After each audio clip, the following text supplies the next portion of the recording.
Nerdcast assemble! Stay dandy, baby. Maybe it's just me, but Orochimaru having, like, his very own trading card is kind of like the equivalent of, say, Jeffrey Dahmer having a freaking trading card. Hello, my friends, it's time to take a look at another episode of Boruto, Naruto Next Generations, and I'm going to have to feign enthusiasm, because frankly, I didn't like this episode all that much. I'm not going to sugarcoat it, it's not the episode for me, it's just another one of those filler-esque episodes that's building up before we get to the next major confrontation of the series. And it's such a shame because the momentum has just been continuing to climb in the series. Then again, episodes like this are a necessary evil and they give us an excuse to spend time with some of the lesser-known characters from the series, and basically that involves Metal Lee and his team. Yes, that means the return of Metal Lee, Denki, and Iwabe. And in this episode, they go on a mission to get Orochimaru's autograph for a random kid they met at the hospital who's treating them like shit by throwing tomatoes in their faces. That's pretty much the plot of the entire episode, and I hope you're really excited for all of that. Really, the best thing about this episode is probably just the absurdity of all of it. I mean, every single time Orochimaru is on screen, I still have to ask myself, how is this guy even allowed to do what he is doing? I mean, when you really think about it, Orochimaru is a mass murderer. He's a killer. He's done a human experimentation, tortured and killed countless people, and yet there's a child in a hospital who really wants his autograph. Really think about that out loud. I mean, like I said, it would be like if a serial killer had his very own holographic Pokemon card. It makes no sense! But if you're willing to accept all of the batshit craziness that is, you might find yourself getting a little bit of enjoyment from this episode. For me, it was okay. Basically, it was all about Metal Lee's team as they make their way to Orochimaru's hideout to try and get that autograph, and basically they get it. That's basically the entire episode. It just plays up the fact that Orochimaru is really creepy, although I have to admit, seeing him embrace the fact that Mitsuki has made a lot of friends is a pretty big change for the character. You can see that while Orochimaru is still incredibly disturbing and you don't want to get anywhere near the guy, he is actually a loving father and he does care about his son.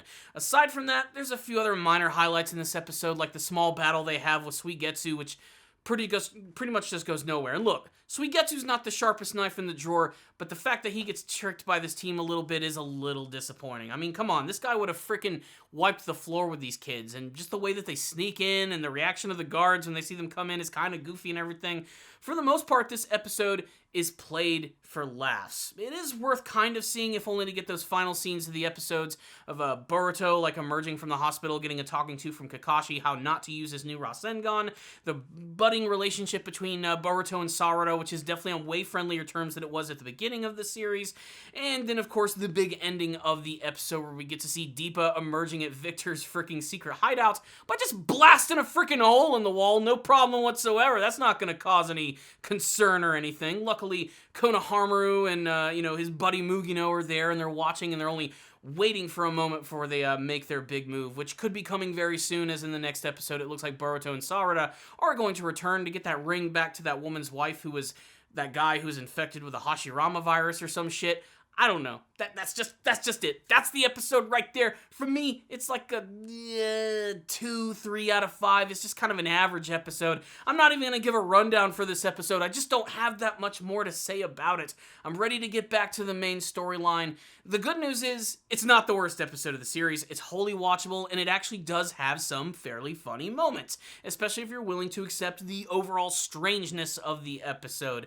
But really, I myself just do not have much to say about this one. So, yeah, I think like a 2.5 is where I'm aiming. 2.5 out of 5, completely watchable, not the worst. Again, an episode, though, that you could probably skip altogether.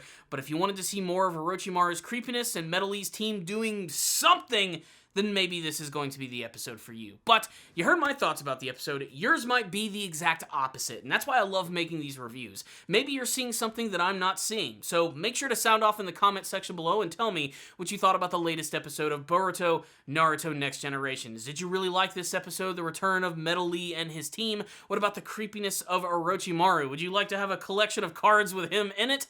And what do you hope to see from the future of the Kara arc? Make sure to sound off in the comment section below. So thank you guys so much for watching this review. Make sure to subscribe to the channel so you can see more of my videos. If you are already subscribed, make sure you're hitting those like buttons when you're watching these videos. It helps more people see my content, which is really freaking awesome. I also want to take the time to thank all of my patrons who have been making donations through my Patreon page. Please make sure to check that out, guys. I cannot thank you enough for doing that. Remember, first-time donators, I'll review an anime series of your choice, as well as adding your name to this list of super awesome people who are effectively the producers of Ace Guru. So there it is, my friends. I'll see you all next time, and as always, stay down there, baby.